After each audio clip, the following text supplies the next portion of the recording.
It's the amazing Rico Brogna podcast with your host, Evan Roberts. Rico Brogna time. We call this the calm before the storm.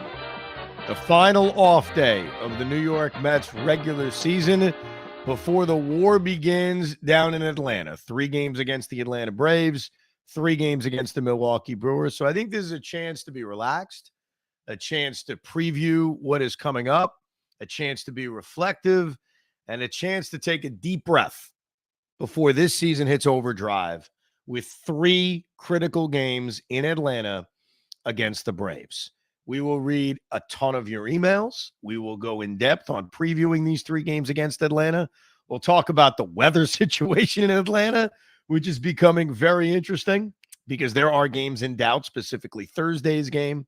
So we got a lot to cover here on this off-day edition of Rico Brogna. Couple of things just to clean up from Sunday, from the finale against the Philadelphia Phillies. I like doing drive home Ricos. Don't get me wrong. They're fun. They're raw. It's an instant reaction to a game. But the one thing I have kind of realized by doing drive home Ricos is that my brain is scatterbrained. I'm very concerned about not killing people because I'm leaving a parking lot. I'm very concerned about not running people over when I'm turning, to get on the highway. I'm also very concerned with not crashing my car. I do put safety first, believe it or not, even during these drive home Ricos. So my brain's all over the place, and there's a few things I forgot to get to from Sunday's game. So let's recap it, and then we can start to look ahead. Number one, this is the number one thing I can't believe I forgot to mention because it may well live in Met history. If this season goes somewhere very special, there's going to be a lot of moments that I think are going to be lionized, that are going to become bigger deals than maybe we realized at the time. But if you go back to the 9th inning of Sunday night against the Philadelphia Phillies, after Edwin Diaz issued the leadoff or the one-out walk to Bryson Stott, and then the Phillies decided to run all over him like they did in the 8th inning, we saw, with 1 out, we saw JT Realmuto strike out, and Stott was stealing third base. And we saw Francisco Alvarez get up and try to throw him out at third, which was a mistake. Edwin Diaz has done a terrible job of holding base runners on, but I think at that point, especially with Realmuto striking out and contact not being something that could tie the game, Francisco is probably better off putting that ball in his back pocket. Instead, he makes the throw. It's a low throw, and it hits third base. And as that ball is juggling through the air after it bounces up hitting third base, I think I saw our entire season flash before our eyes. Because for the life of me, I could have sworn that ball was going to get past Mark Vientos and the tying run was going to score. And what a horrible way for the Atlanta Braves to tie that game. Could you imagine tying that game on a bad throw by Francisco Alvarez as basically everybody in Philadelphia is just running on Edwin Diaz? So the break that the Mets got, and it was a break, I'll be the first to admit it, that was a lucky break. That was a ball on the wall kind of moment from 1969, which my dad used to tell me about. A ball that looked like it was getting out. It bounced off the top of the fence at Shea Stadium, bounced right to the left fielder. They made the throw to the plate. Boom, boom, boom, 1969 Mets. Here we go. That was a very magical moment. And I don't think the Mets have necessarily had that many magical moments, that many lucky moments, if you will. But on that Sunday night against Philadelphia in a game that was so important, that was a lucky moment. That was a very lucky moment. And credit to Edwin Diaz, because even after they get lucky that ball didn't bounce in a left field, Edwin Diaz still had to strike out Cody Clemens after he walked Brandon Marsh. Now, the other thing that occurred is that Edwin Diaz was not holding anybody on. Let me count how many stolen bases there were. 2 in the 8th, 3 in the 9th. So Edwin Diaz allowed 5 stolen bases in the 8th and 9th inning against the Philadelphia Phillies. And that's a problem. That's a problem because you give yourself no margin for error when you allow guys to just steal second and third base. 2 outs, nobody on. You're up by a run in the 9th inning and you issue a walk, because sometimes Edwin does that. He loses the strike zone. And now all of a sudden you put that guy on third base. A bloop hit or a wild pitch or some kind of miscue can tie the game. As opposed to you give out a 2-out hit, there's going to have to be 2 more hits for you to allow that lead to go away. So I don't think this is going to dramatically change. Clearly, teams are running on Edwin. Clearly, his focus is at the plate and trying to get guys out. But it can be a problem. And we should at least address it now because the Mets are probably going to play a few more close games before this season is over. And you fear that Edwin Diaz's inability to hold runners on could somehow come back and bite them. So I wanted to point that out. Now, there are a few emails from the game that I do want to get to. The incredible victory over the Philadelphia Phillies wrapping up this 4-game series. Fred Solomon brings up a very good point. I know you'll get a ton of emails about Luis Angel Acuna trying to bunt. And remember, he did try to bunt the 5th inning of this game. At the time, it was 1-1. He said the bigger issue is Tyrone Taylor not being on second base in the first place. If he had run that ball out, Acuna doesn't try to bunt in that situation. God forbid ESPN mentions that instead of showing something pointless like Kyle Schwarber in the batting cage. So I've heard a lot about this over the last 24 hours, that the ESPN broadcast paid so much attention to Kyle Schwarber doing stupid crap, the game sort of turned into the background noise. Yeah, well, that's what ESPN does. I'm glad I was at the game. I'm glad a lot of people were at the game, and hopefully we didn't have to hear this crap on ESPN. But, hey, come playoff time, it's all national, so you know we are going to have to get frustrated by national broadcasters. It's why I've been thinking long and hard, Pete, about us doing some kind of alternate broadcast during these postseason games, because everybody's going to hate whoever's doing the national game. So if we do an alternate, like reacting to the game, I think that would make some Met fans happy so they don't have to deal with, douches like John Smoltz. You know who'd be very happy with that? Who's that? Me. I'd be very happy to do that. I would love to sit there and react to this game live. Because, listen, let's be serious. And I want to watch you react. I've seen you before. I don't think I've seen you in a playoff game, but I know I've seen you before in games. And you're very locked in. You're very talkative. I'm not sure if it's a nervous tick that you have, but you're definitely very talkative while scoring games or watching games in general. So I will tell you my nervous tick. I'll express the nervous tick before we ever do any kind of like live alternate broadcast, whatever it is. I guess legally we can't say it's an alternate broadcast. I think legally we'd have to say it's a watch party. Yeah. We're watching the game. You're watching the game, but maybe you're listening to us while we watch the game. I fiddle with my hair a lot, which I'm doing right now if you're watching on YouTube. Like I take my finger and I stick it in my hair. And that's what I do when I'm very, very nervous. I also have the pen in my hand and I'm kind of like moving it around a lot. Things of that nature. I thought the hair was trying to flirt. So that's a nervous tick, not flirting. No, it's not flirting. No. It's just a complete, utterly nervous tick. Well, we'll see if we decide to do that. But Fred does bring up a very good point, and it's tough to ever kill Tyrone Taylor because Tyrone Taylor has been one of the Mets' best hitters over the last few weeks. He's played great defense as well. And I think certainly going into this Atlanta series, Tyrone has deserved that chance to play every day, whether it's in center field, whether it's in right field. There's a lot of different options on how you can get Tyrone Taylor in the lineup, but he's been incredibly productive. So I know it kind of feels weird to rip him off another 2-hit performance, but Fred is right. If you go back to the 5th inning of this game, Tyrone Taylor was leading off the 5th, 1-1 game, and he bloops one in the short center field that really should have been caught by Johan Rojas. But Johan didn't get any help from his middle infielders. Trey Turner was covering second, and Bryson Stott never went out there. And so it turned into this high pop-up that hung up there forever and somehow fell for a base hit. And Tyrone Taylor didn't run. I was watching it right in front of me. So it's a good call by Fred. I don't think it was Tyrone Taylor necessarily being lazy. In fact, a lot of times when guys don't run out, I don't think it's a laziness thing. I think it's a frustration thing. You're pissed off. You pop the ball up. 90% of the time you're out. And so I think it's more of that mental kind of brain lock, if you will. But Taylor didn't run it out. If he does, he's on second with nobody out. And I actually disagree with the second part of what Fred's saying. That may make it more likely that Acuna bunts. Advance him to third with less than 2 outs for the top of the order with Iglesias and Nimmo. I think back to that 5th inning, and I bring it up because I think it's relevant. I don't think it's just merely a moment in a game against the Phillies that's been over for more than 24 hours. I think it's relevant because I really believe Luis Angel Acuna is going to have to play a lot more.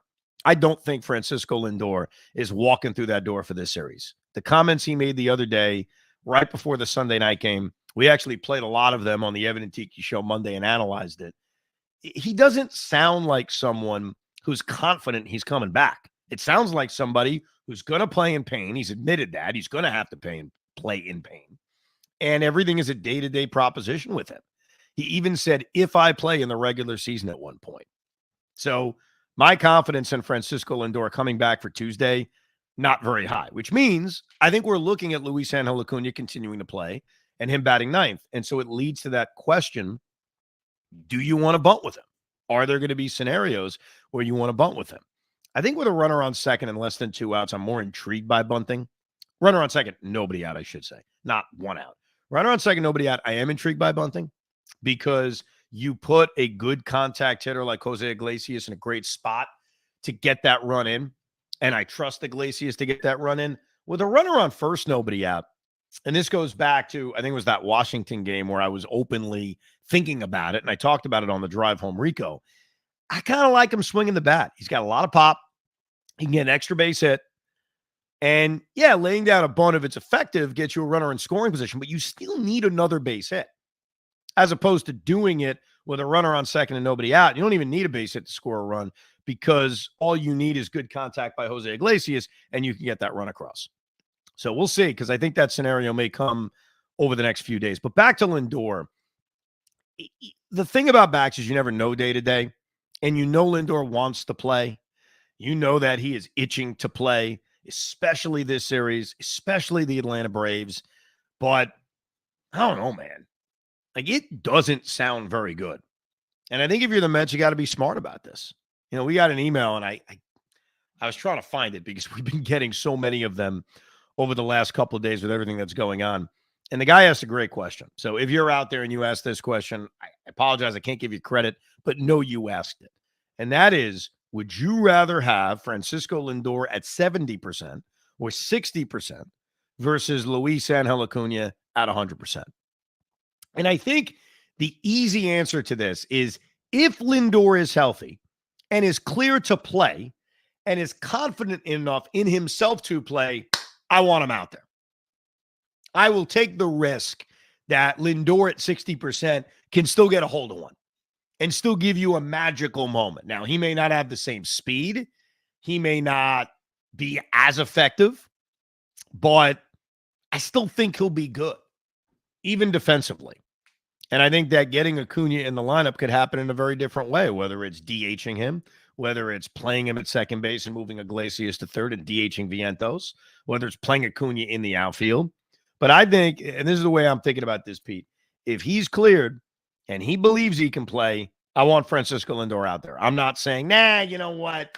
You're only 65%. Sit down. The kid's playing well. I'd want him out there. I think that you have to wait, and I think this is the Mets strategy right now. I think you have to wait until they're a game up over the Braves. I think as long as they can continue to keep a marginal lead, they don't need to put Lindor in just yet. They don't have to force it. So let Acuna play. He's not hurting them. I mean, defensively, he's not as good. Okay, fine. He's looked good, though, defensively, Pete. I mean, he may not be Lindor, but he's made mostly every play outside of the error he made in the Washington game. No, but here's the thing is, and I keep on saying it, it's not that he's not making plays, like, mishandling and stuff like that. The range that Lindor has is so much bigger. Like, there's balls, I feel like, get up the middle. I'm like, I think Lindor might have been able to reach that. I feel like he would have dove for that. I feel like he would have got a full extension and gotten to that ball. Maybe just be a little quicker. But it's also fair to wonder, is Lindor that guy with a back issue? Because, again, he said, his words, not mine, not my speculation, that he's not going to be 100%. And so is a compromised Francisco Lindor still that good? I take that chance. I think when you have a year like he's had and you're the leader of the team, and I think he provides so much more than just the obvious baseball abilities we see, the leadership that he provides, I'm going to let him play. Now, you mentioned the lead.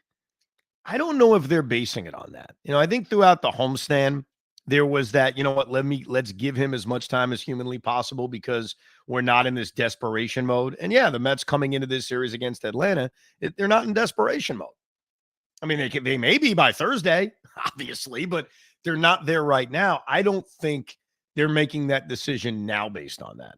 I think it's literally, can he play? Has he been cleared? Has he checked all the boxes, like he said, to be cleared to play? But I got to tell you right now, if I had to make a prediction, and I know a lot of people will just say, well, you're just being negative. I'm not being negative. I'm giving you my honest opinion. Sometimes my honest opinions are positive. I mean, I thought the Mets would win 86 games coming into this season. That was a positive opinion. But listening to Lindor, knowing the trickiness of a back, I don't think he plays in this series. And I think that the first game he plays back is game 162. I think he will, hopefully the Mets have a playoff spot wrapped up. I think he would try to play before the postseason began because you don't want to be that far away from live pitching. But if I had to predict right now, and I hope I'm wrong, I hope he's in the lineup Tuesday. I hope I feel like a moron for even saying this. But I don't think we're seeing him in this Atlanta series. What's your prediction on when we see Lindor? Again, I keep on thinking like when they're in that lead has dwindled down a little bit. But I will tell you this much. I'm actually okay if he misses the entire Braves series and is there for game 1 versus the Brewers. I'm okay with it because I felt this way with Aaron Judge too. Like after a while, it feels like some of these guys are pressing and they don't need to play. Obviously, the Mets are in a situation where they still need to win they still got to make the playoffs. Yes. So they don't need Lindor, but you know what? I'd prefer him to get a couple games rest now rather than going into the playoffs and having a couple games rest before the playoffs start. Like you said, see that pitching, see some time, get some timing down, and then go into the playoffs as healthy as possible. All right, let's get to some of your emails, and we'll talk about what the Braves are doing. We'll get to the weather situation. A lot to get to on this 3-game series that's starting very, very soon.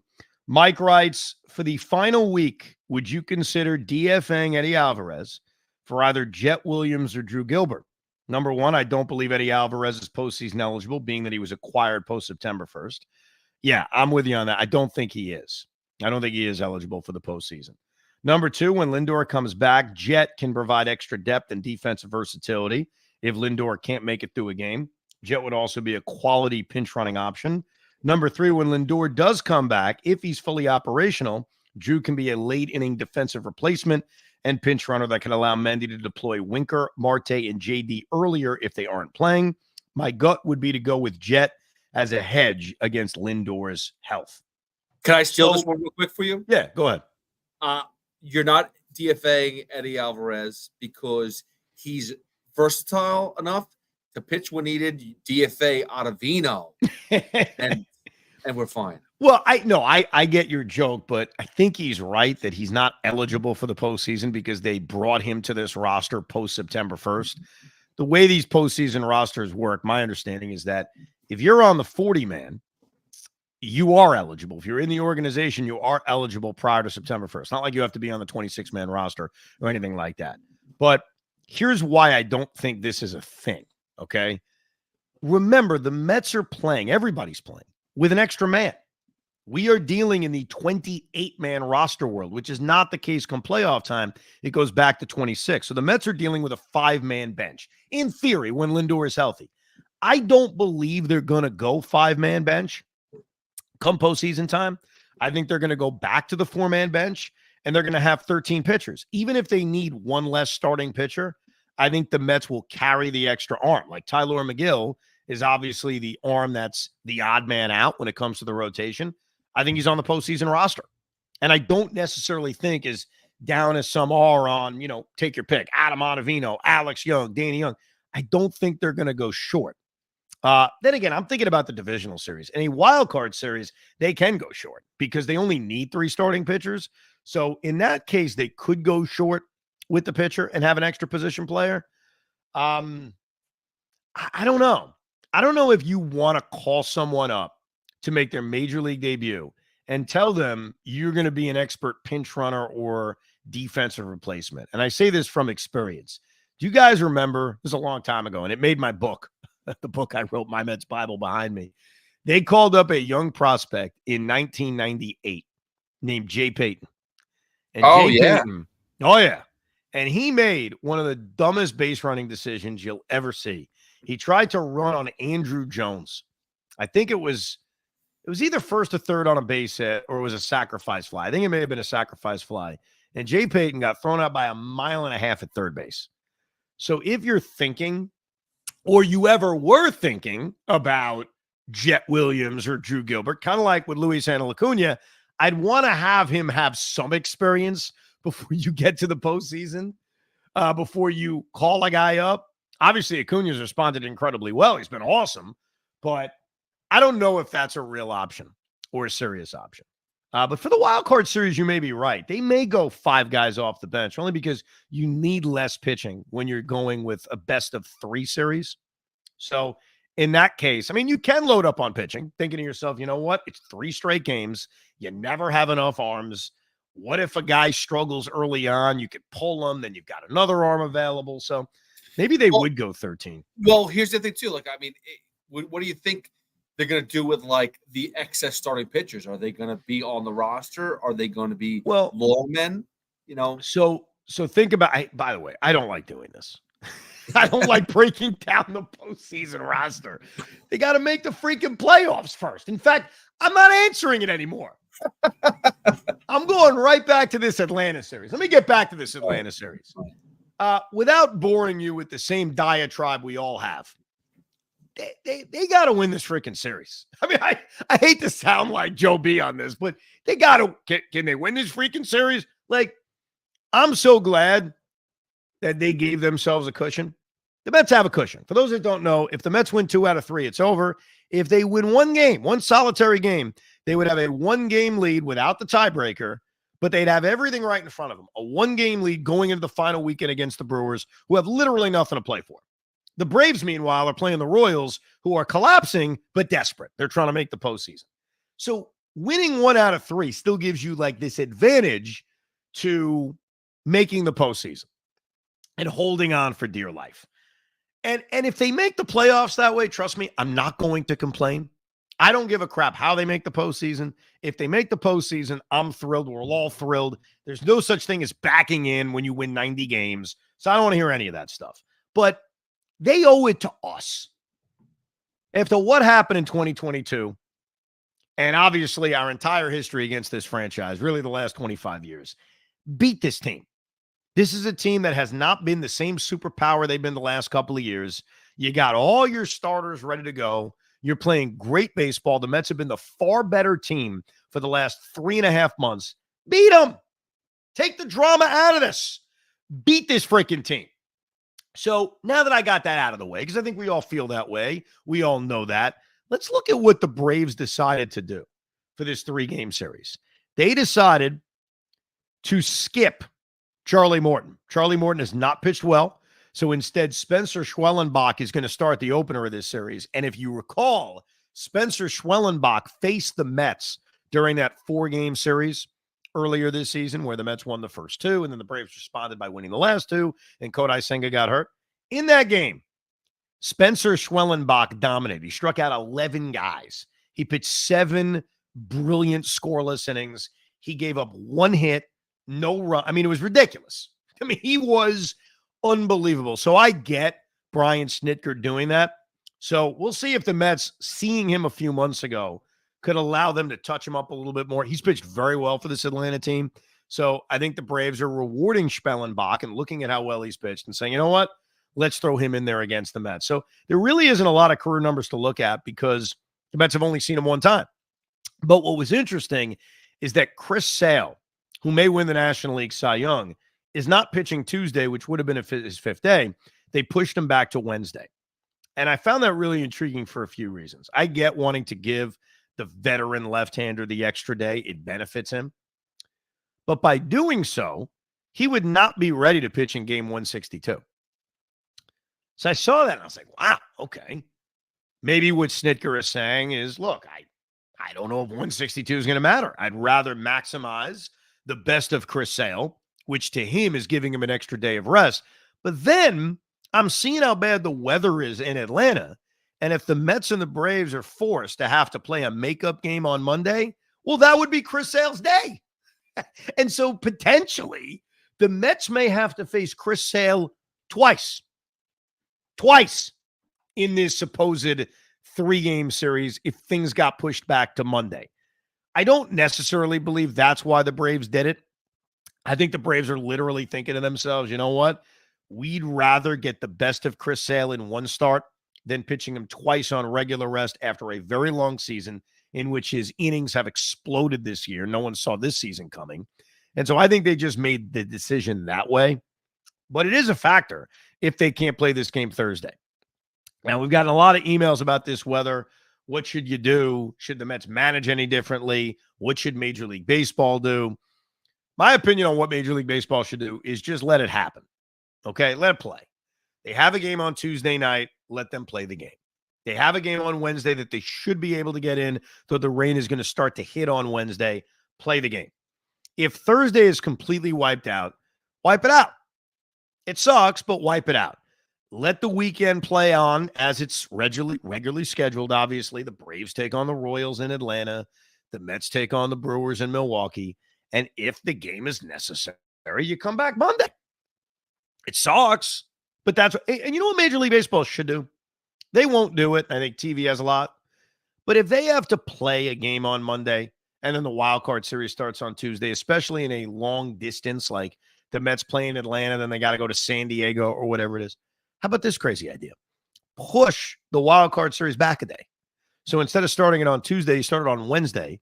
You play Wednesday, Thursday, right? Friday is an off day for everybody in Major League Baseball. There is no baseball on Friday. That'd be the off day before the divisional series. Maybe you don't need a Friday. Maybe the Mets or the Braves or whatever that series is ends in 2. And so you get your Wednesday day, you get your Thursday day, in which you were scheduled to have baseball on TV anyway. And if somehow you got to play on Friday, you're not competing with anything.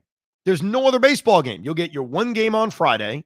And then, yeah, it sucks. There's a quick turnaround going into the divisional series, but you give yourself an extra opportunity to not have back-to-back-to-backs. And also keep this in mind if you're Major League Baseball. This best of 3, it hasn't been around a long time. There haven't been a lot of game 3s. Look at the history of this thing. We played a game 3 against the Padres 2 years ago, but for the most part, these series end in 2 straight games.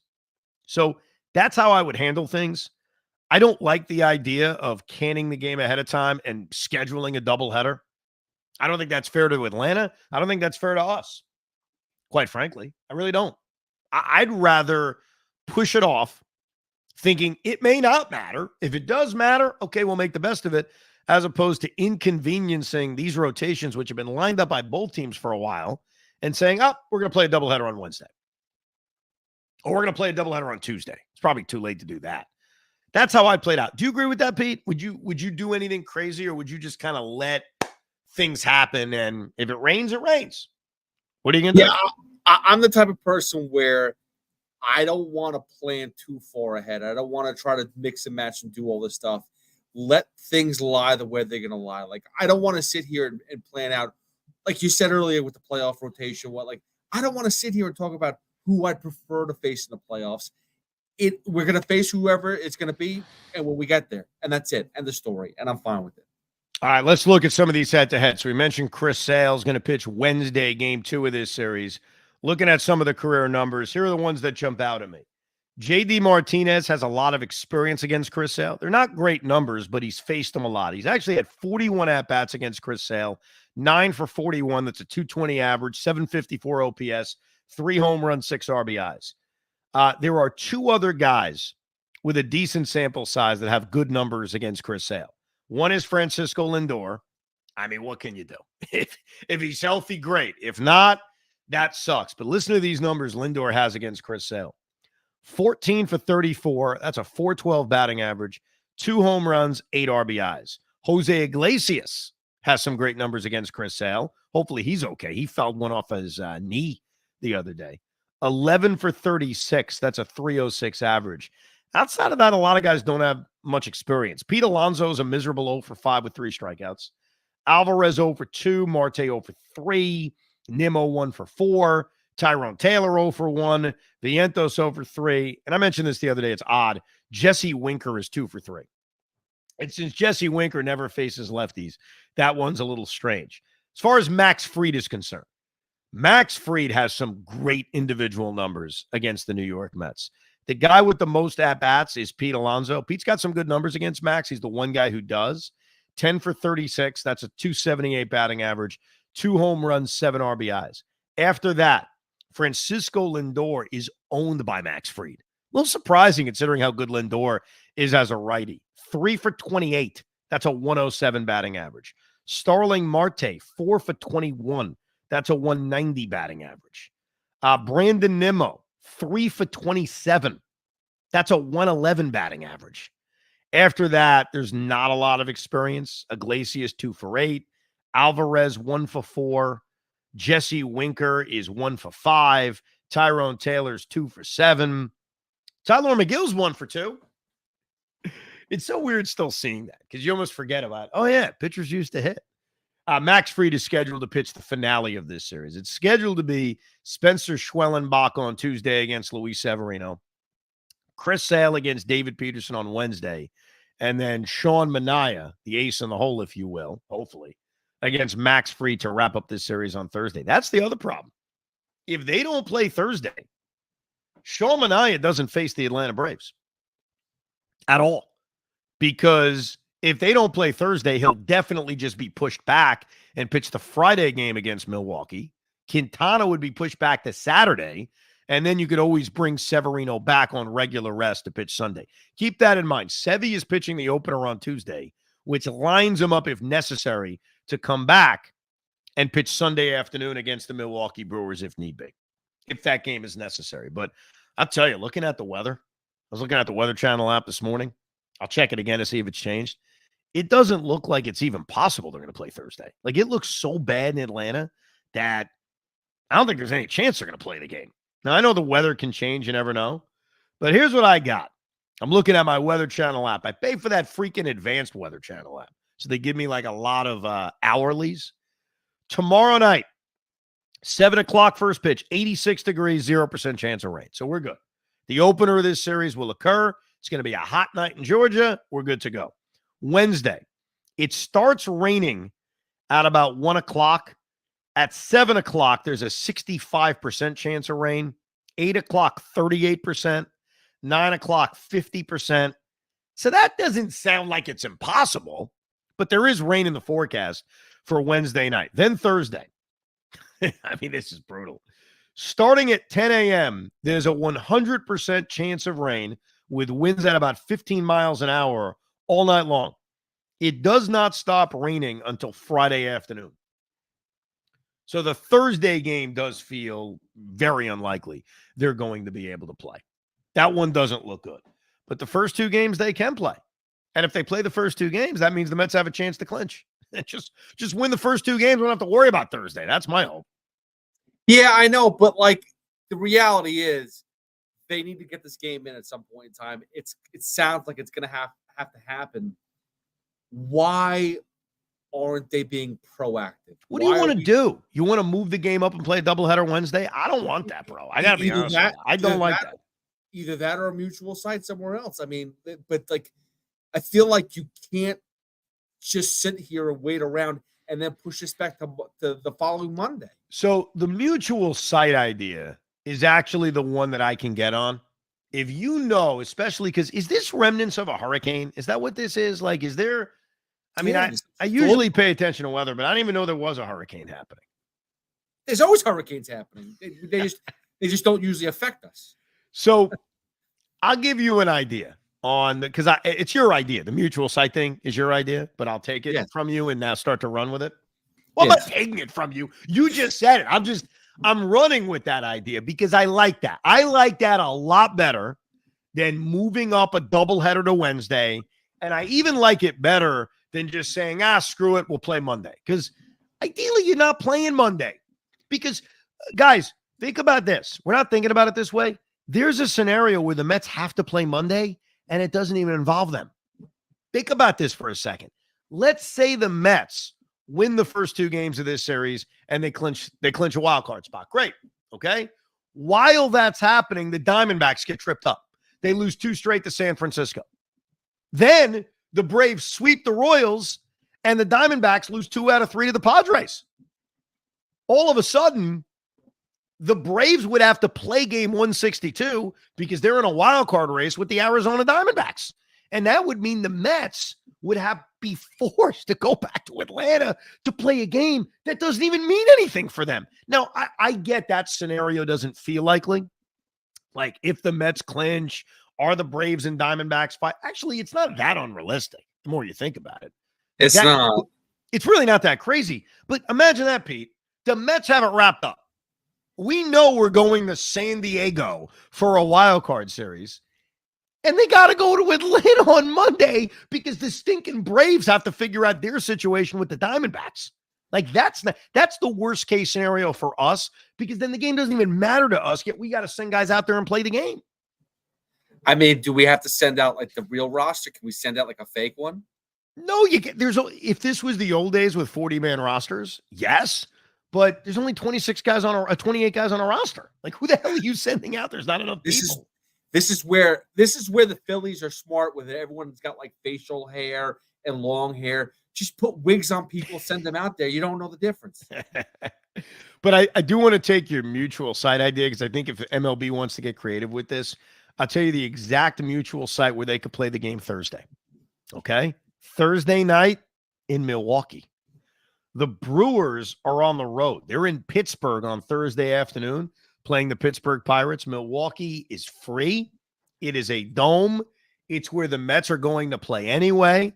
They've had that site used before when there's been weather issues. So that's a place you can go. I'm thinking about maybe Tampa Bay if you want to stay in the South. The Tampa Bay Rays are on the road, so that stadium is available. Let me see if the Marlins are on the road. So if you want to go down to Miami, if you want to keep it geographically fair to Atlanta, those are I gave you 3 stadiums, 3 domes. You got to schedule this crap quick if you're Rob Manfred, where you can play Thursday at a mutual site. That's the way to go, dude. I mean, that you just freaking nailed it. I was just throwing it out, picking it out of my ass, but you nailed it. I don't know if MLB would actually do it, but I'm glad you're thinking. Wait. They've done this before, though. Haven't they? First of all, when did the Yankees played at Citi Field once, right? Yeah. We know that's happened. There was a series that was supposed to happen in Chicago, and then they moved it to Milwaukee? Yeah. No. It's definitely happened before. It seems like every time they've done it, it's been with major hurricanes, not just remnants of a hurricane in which there's a storm. But I think if you're MLB, you want to make things as clean as possible. Having to play on Monday is not ideal. Moving it up and playing a doubleheader is not ideal. So we'll keep an eye on it. But it's certainly something to keep in mind. I just hope that the Mets can clinch. So we get this crap done very quickly. We all have a good time. We celebrate Wednesday night. And then whatever they do Thursday, they do Thursday. Let me get back to your emails. Jackson writes, here's why this will be different. Evan, in my lifetime of watching Mets versus Braves, 31 years, I have watched almost nothing except the Braves being the hammer and the Mets being the nail. Believe me, I'm as conditioned as anyone to believe the season dies in Atlanta this week. The similarities between this series and the one from 2022 are eerie. But while emotionally I'm already preparing for the Mets to get swept, logically, I really do think this is different. The biggest difference to me is the current state of each team. In 2022, the Mets were plodding through a mediocre September, while the Braves just didn't lose for the last 4 months of the season. Now the Braves are the ones playing just okay while missing several key players, and the Mets are playing their best baseball of the season. Despite the name value being far inferior, I also think the 3 starters for this series are as good or equal to the 3 from 2022 in their current states. DeGrom at that point was starting to fade. His 3 starts leading up to his Atlanta game, 15 innings pitched, 11 earned runs. Scherzer was only making, I believe, his 2nd start off the IL, and Chris Bassett was good, but not a world beater down the stretch. And I can't believe I'm saying this, but the bullpen, which everyone knew was the team's biggest weakness in 2022, that was never addressed, is much better this time around. That will help in late and close games immensely. Like I said, emotionally, I can't shake the feeling the worst is coming. But logically, I really do think the Mets get it done. Here's hoping. It's some fair points made by Jackson.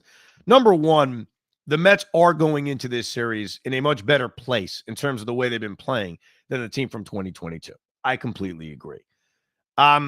It's tough to get past. You had DeGrom and Scherzer lined up to face Atlanta. And the truth is, DeGrom wasn't bad. He just wasn't as good as we needed him to be. He pitched 6 innings and allowed 3 runs. And I'm not defending him. I'm merely saying, let's not act like he gave up 8 runs in 4 innings. And also, when I think back to what happened in those 3 games against Atlanta, and I think this is going to be key again. This is going to be very, very important going into this 3-game series.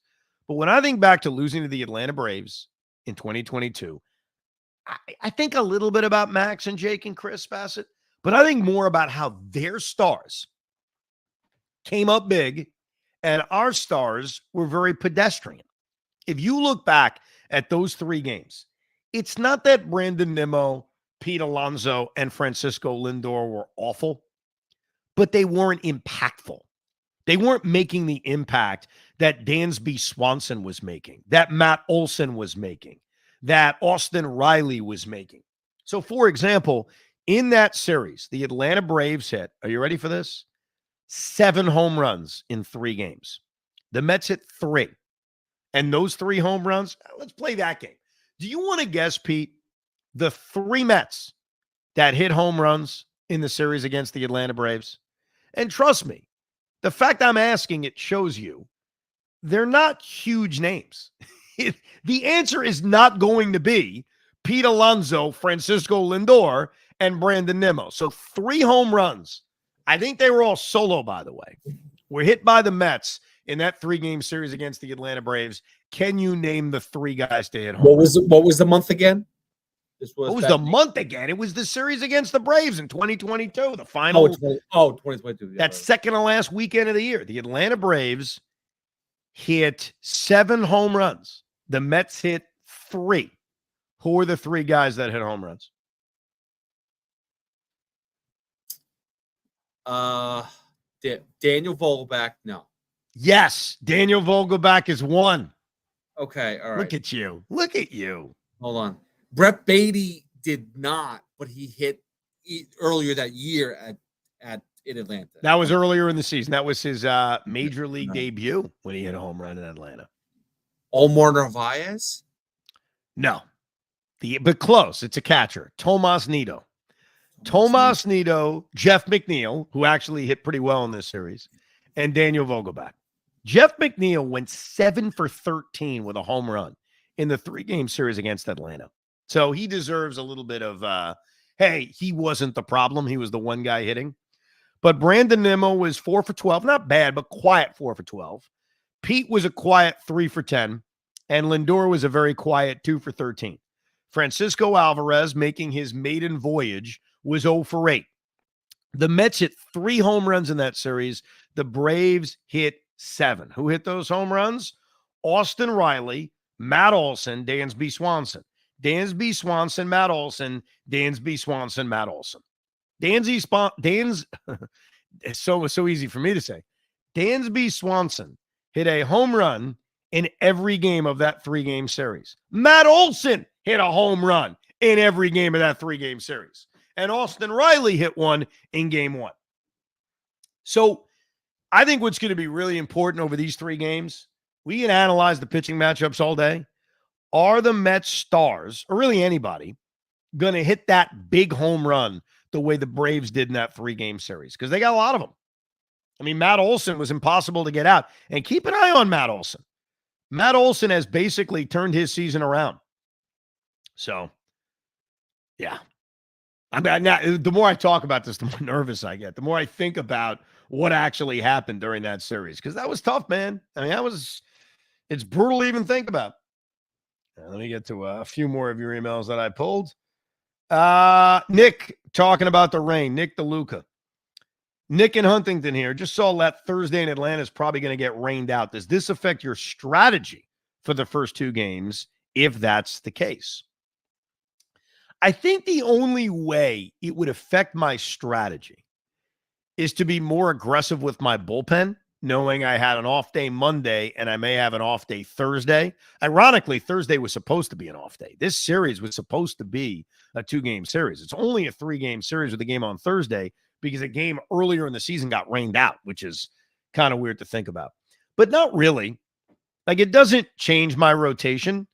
Sean Manaea's 5th day is Thursday, so you can't alter that as much as you may want to make sure Sean Manaea pitches in this series. So I don't think it changes anything as far as Sevy's going Tuesday, Peterson's going Wednesday, but maybe you could be more aggressive with your bullpen. But truth is, I think Mendy's going to be aggressive with the bullpen anyway. Here's another email. This is from, actually don't have the name. Oh, from JP. JP writes, why this team is better than the 2022 team. So another guy trying to calm us all down that this is different. Evan, in light of this great 2024 run, I've been finding myself going back to 2022. I think it's very clear that this year's team has had way more buzz around them with OMG, Grimace, and all the other magical things that have made this season fun. However, as far as on the field, there seems to be an assumption that the 2022 team was better and had a much more realistic chance at winning the World Series. That was the assumption I had until I went back and looked up some numbers. If the starting point is June 1st of each season, the 2024 Mets team has a better winning percentage, run differential, longer sustained runs of winning games, and a better September record. They also have a better post-All-Star break team ERA. How about that? While on paper, this team probably isn't as good as 2022, on the field, they are better. More importantly, they're finishing the season stronger and they're peaking at the right time. It feels like if they get in, it'll be house money after that. But honestly, I don't see why they couldn't compete with any other team in the National League. Am I crazy? I don't think you're crazy. I think that what we do sometimes is we look for things. Yeah, if you make the starting point June 1st, the 2024 New York Mets have been a better team from June 1st on than the 2022 New York Mets. But what you're doing by doing that is you're just discounting April and May like it doesn't count.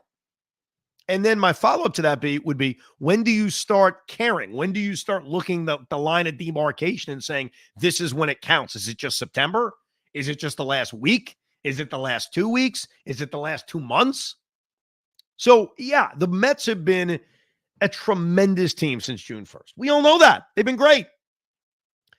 I think at the end of the day, what this is going to come down to is there is now just a small amount of games left. This whole thing is coming down to 3 games in Atlanta, potentially 3 in Milwaukee as well. We'll see what happens. And then if you're in the postseason, a best of 3, a best of 5. Will this team do what the 2022 team didn't do? And that's play good baseball when it matters the most. And sometimes we make the assumption that when you don't play well when it matters the most, that means you choked. That means you have a glass jaw. That means it came up small in a big spot. And that it's somehow related to, just not ever being able to come up big in big spots. When the truth is, you may just hit a slump at a bad time. Or you just may get hot at the right time, like the 2007 Rockies. Like, how do you explain what they did? Were they that good, or did they just get hot at the right time? So for this roster, top to bottom, with Lindor or without Lindor, with Severino pitching game 1, with Peterson pitching game 2, is how are they going to do in this small little mini period of time? And that defines it. That team in 2022 played like crap when it mattered the most. It's just a reality. Max Scherzer, maybe it's his age, was pitching his worst baseball after putting together a pretty good season when he pitched. But when they needed him the most, he was terrible. The big bats, who had all put up pretty good numbers throughout that regular season, did not come up big in those 3 games against Atlanta. So the hope is, with a 6-1 homestand in games that they needed to have, that trend can continue with them playing well. You want to hear from a Yankee fan or not really? Yes. I'm sure that's something very brilliant to say. Yeah. Actually, I changed my mind. I don't really want to hear from a Yankee fan. Maybe later. Do you want to hear a voicemail? Sure. Let's hear a voicemail. We have one. All right. Here we go. We got a couple, but let's listen to this guy. This was after Saturday's win. Right. He was very excited. Guys, coming home from the game, and let me just say, I've been hard on Mendy this year. I think he sometimes runs his bullpen a little bit weird, but he's had a great year as a manager. But what he did in that 8th inning was absolutely brilliant. I totally agree with keeping Manaea in that game to keep the lefties on the bench. I thought that was genius. and you played it batter by batter, and he hit the Real Muto, and he went to Reed Garrett. And I was in the stands saying, listen, he gets 3 batters, Reed Garrett, and then I go to Edwin Diaz. I did not think Mendy would have the balls to go to Edwin Diaz. And sure enough, with Schwarber, who I can't stand, he's probably the guy I hate the most on the team, not named Bryce Harper. And he gives me nightmares. I fear Schwarber a lot. And I was like, please, if it's Schwarber with the tying run at the plate, you have to go Edwin Diaz here. And if he doesn't, it's going to be, he has to go Edwin Diaz. And sure enough, he brought in Diaz, and Diaz pitching at a time where we really needed it. But how good is this team? And let me just say there's 2 things. I'll finish up with 2 things. One, Luis Angel Acuna. I tell you, I don't know. This doesn't happen to the Mets. They don't bring up a guy who comes up and performs the way he does. He's been phenomenal. I mean, that home run on a guy he's never seen before, just brilliant. And the other thing I'm a little worried about is Vientos. If he getting a little tired here towards the end of the year, and we can't sit him. We cannot sit him tomorrow. We can't. I can't have Eddie Alvarez playing second base and Iglesias at third. I know he took the platinum sombrero today, but he might be getting a little tired. Vientos, a little worried about that, but we need him. And maybe move him down on the lineup a little bit. I wouldn't be opposed to that. I don't want Martinez at DH tomorrow either. I think it's got to be Jesse Winker at DH tomorrow, and then you kind of evaluate what you can when you get to Atlanta. But oh man, what a win today! That was the most fun I've had in the ball game forever. I can't even remember the last time I had that much fun in the ball game. Man, that was great. And hopefully they continue this and beat the Phillies on Sunday and go into Atlanta feeling really, really good. Thanks, guys. Well, they did do that. Luckily, they did make you feel really good. I think what Mendy did Saturday and Sunday, and it's a sign of what he will do in Atlanta, is he has adopted the I trust Edwin Diaz. He's my best reliever, and I'm going to use him when I have to use him. Mendy even said for the finale of this series, Game 4 against the Phillies on Sunday, that he brought him in to pitch the 8th inning. It's almost like Mendy listens to the Rico.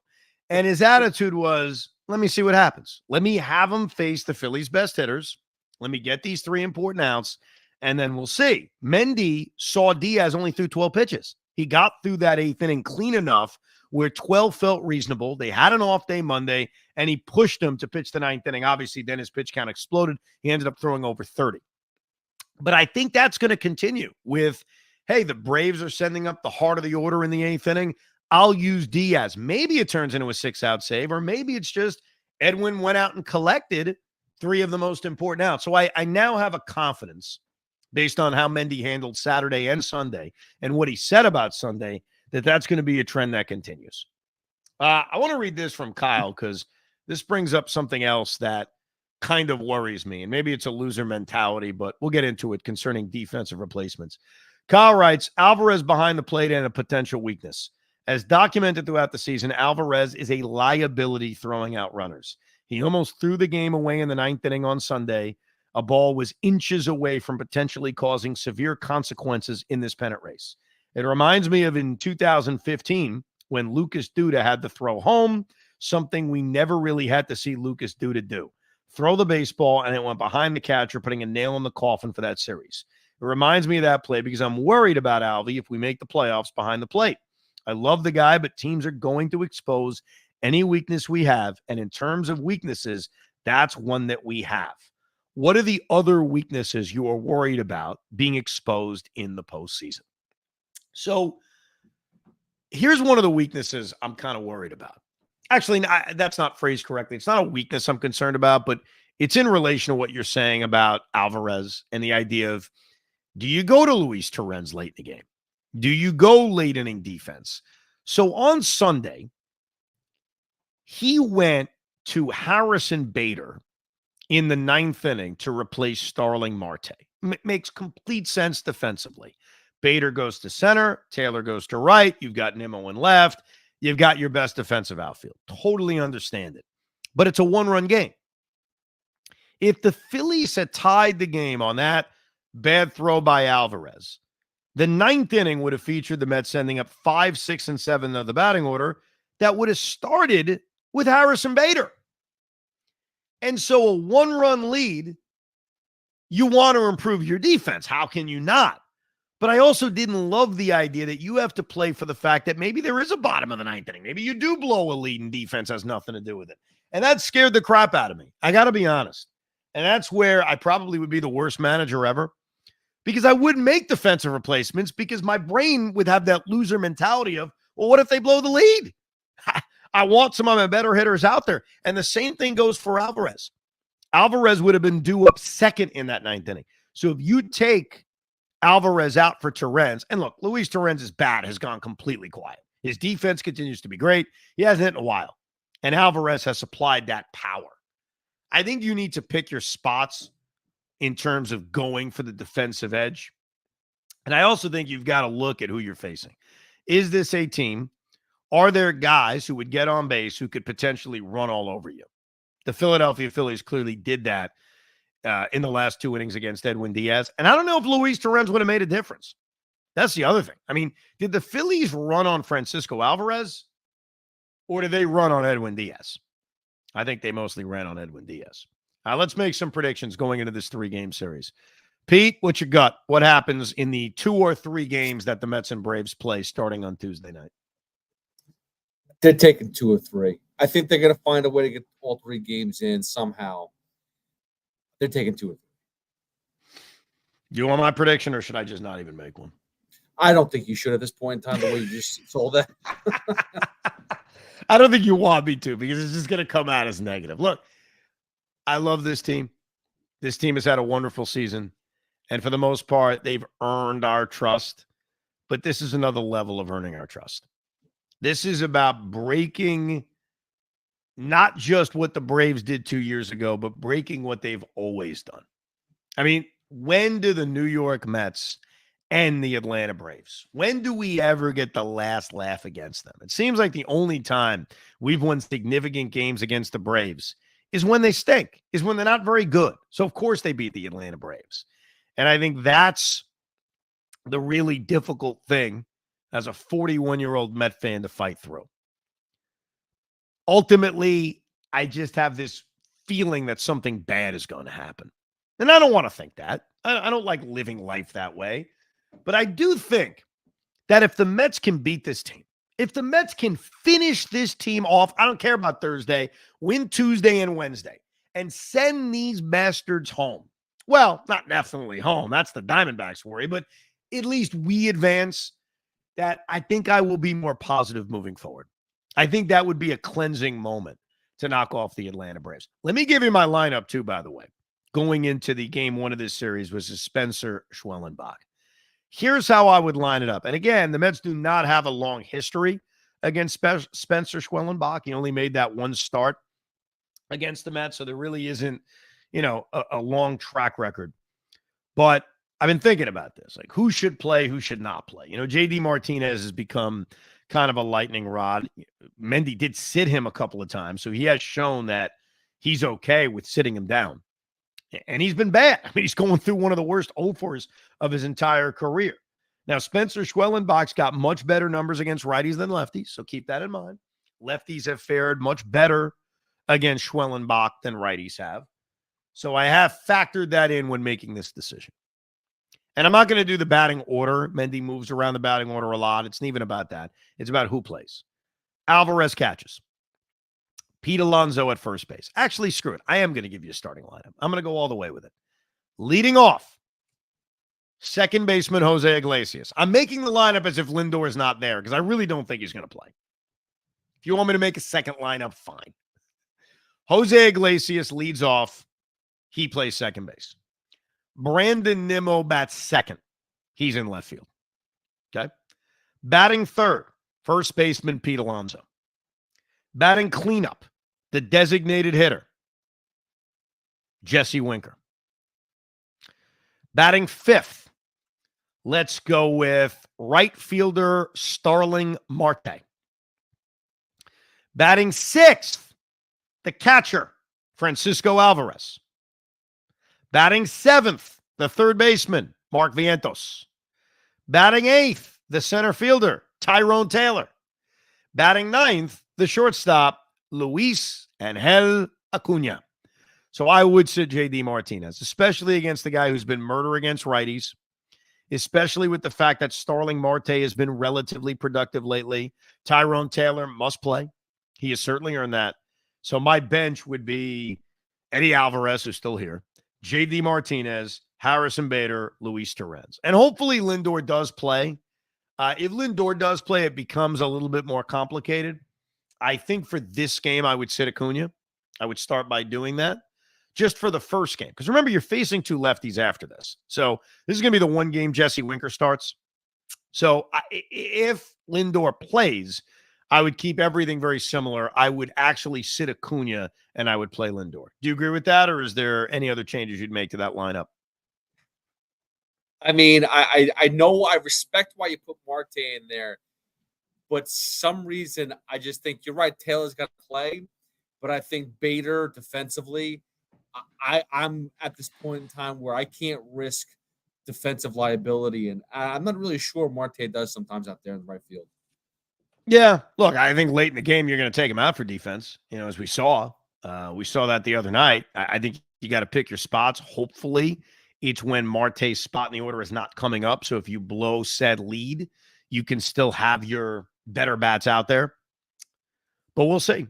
We shall see. Anyhow, our plan is to do Rico's after every game. Should be right after the game is over. So get ready. This is it. This whole season's been a lot of fun. But as we all know, it ain't fun if we can't seal the deal, if we can't finish this story.